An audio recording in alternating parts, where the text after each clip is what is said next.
Hi folks, my perspective here. In my last video clip, some folks said that they didn't understand or didn't quite get how this video sequence of the midnight sun, how it proves that the earth is flat and that the sun is orbiting around a flat earth. So some people will tell you, no, this video footage is filmed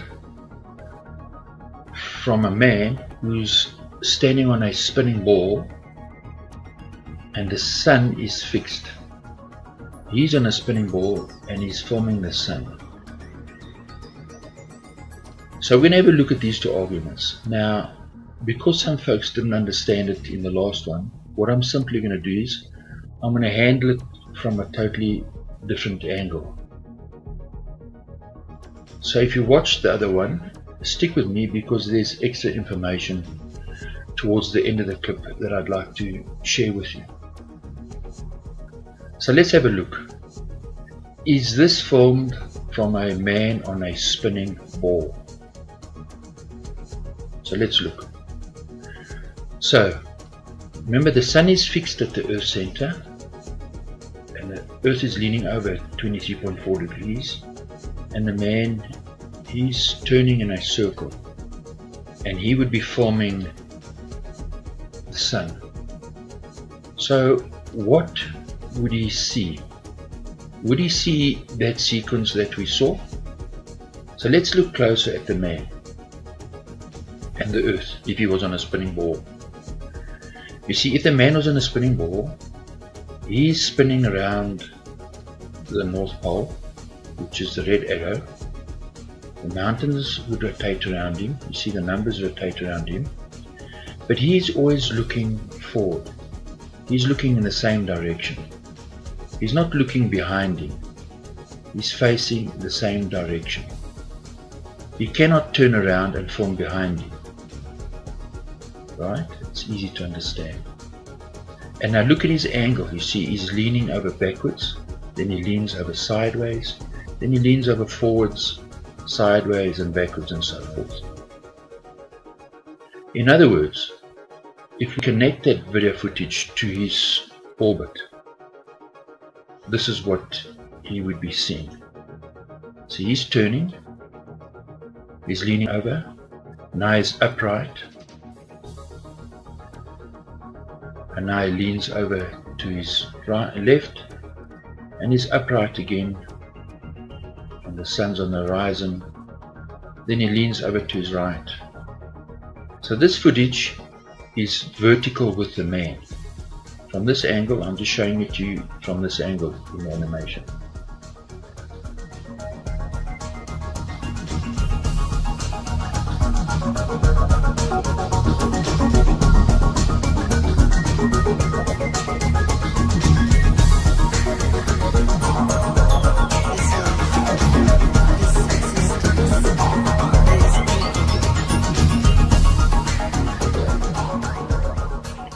So now the issue arises. You see, if we center that image and we lock that image down on the horizon, what is the sun doing? Now look. See, the sun is simply moving up and then down. So the sun is moving up and down. Right? So the sun, if we can use another term, is zigzagging up and down. So what is causing that zigzag? So I'll say no. What's causing that is the tilt, the 23.4 degree tilt of the earth, because the man is leaning backwards and now he's leaning forwards. Then he leans backwards and forwards, that's what's causing the tilt. Well, then you have a big problem. You see, the man, if the tilt, if that is caused by leaning backwards and leaning forwards, you see he's leaning the same distance to the left and to the right. How can he only register his backwards and forwards motion?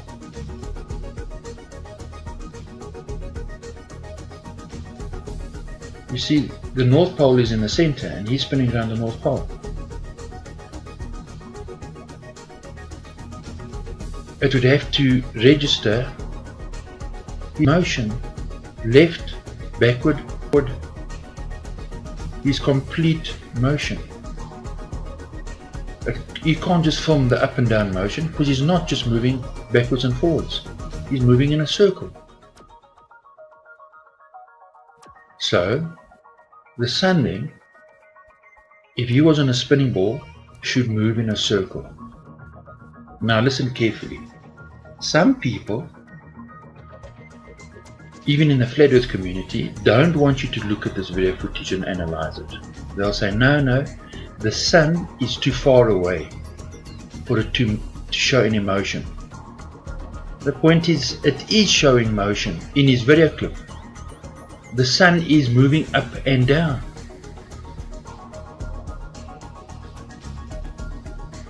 So you cannot argue then that the sun is so far away that it doesn't show any motion. The sun's motion is registered, it's up and down.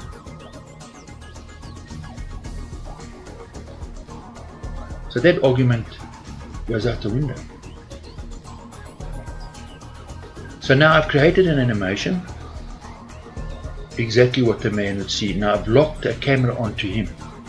This is the same motion that we saw earlier, and that's simply what the cameraman would see. So the cameraman would see the sun moving in front of him like this, and the earth and the mountains is turning around the man. The numbers there, 1, 2, 3, 4, they're orbiting, they're rotating around him. This is not what we're seeing in the footage. We do not see this. What we are seeing is a man who's turning, and he's filming the sun orbiting around his position. So I've lined up when the sun is on the horizon, and he's slightly off-centered. So the sun goes up and the sun goes down. So now what is causing the sun to move up and down? See, the sun is moving up and down. So how's that work? What is causing that? Well, it's the sun orbiting around him. Now when I look at this in detail, you see the sun's motion is in a straight line. Watch. The sun's path is in straight lines. If I take those lines out the way, you just don't notice it. So the man's rotating 360 degrees. Every time it rotates, the sun goes up and down. It forms a triangle.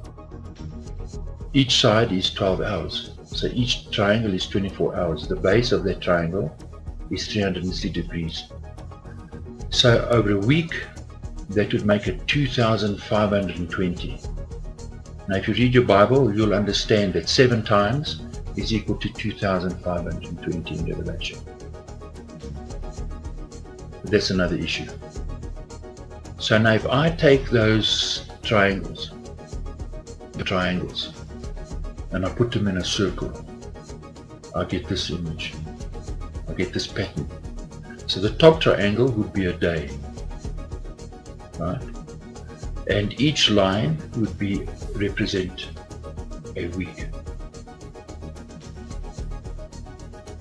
Right. So it's not difficult to understand. This is the image that many of the people use in secret societies, used to represent the sun. And so why? Well, now if I take that image, the sequence of the sun turning, if I take that sequence of the sun up and down and I put it in an orbit around this man, now there's no trickery here. I've just simply taken that image and I'm rotating it around. Now watch how the sun follows those lines. So after each rotation, the sun now is on the next line and now makes a new triangle. So what does this teach us? That there is perfect precision in the motion of the sun and the moon and the stars. That there is a creator. That is undeniable that there is a creator. And they're trying to hide that from us. You see, they give us nonsense that the earth is a spinning ball. But we know that all the trees grow towards the sunlight. So how does this work? This tree's at the equator. 6 months later, when the sun's on the opposite side, how do trees grow towards the sunlight? I'll tell you, gravity. Gravity makes the tree grow upright. The trees, plants grow towards the light. How does that model and the plants, nature that we see around us, how does it fit onto the ball? It does not. We are simply being lied to. They don't want you to see the perfection in creation. Because there's a creator. And that is undeniable. So, if I look at the pattern in plants, you'll see that plants spiral out when they grow. And this spiral pattern that we see in plants perfectly matches the sun that is orbiting above the plants. You see, the plants are all at the same angle to the sun. The sun's above them. And they all spiral outward. If we take our time and we look at the creation, and it's awesome, we'll start to see the creator's hand. Look at this tree. This tree is split. And it's split in a spiral because it's twisting, because the sun is orbiting overhead. So if we just look at the patterns that we have in creation and put them together, we will see that it all makes sense because the sun is orbiting above the flat earth. The path of the sun and the moon is overhead on the flat earth. We need to take time to look at creation and to thank the Creator for creating us, and to open our eyes and to show us, and to teach us about His creation. And He will. No doubt about it. So, the image sequence of the midnight sun shows that the earth is flat and the sun is orbiting overhead. So I hope this different perspective and how I handle it this time makes it easier for you to grasp it. Ultimately, I hope it's something for you to think about and to pray about. So cheers and thanks for watching.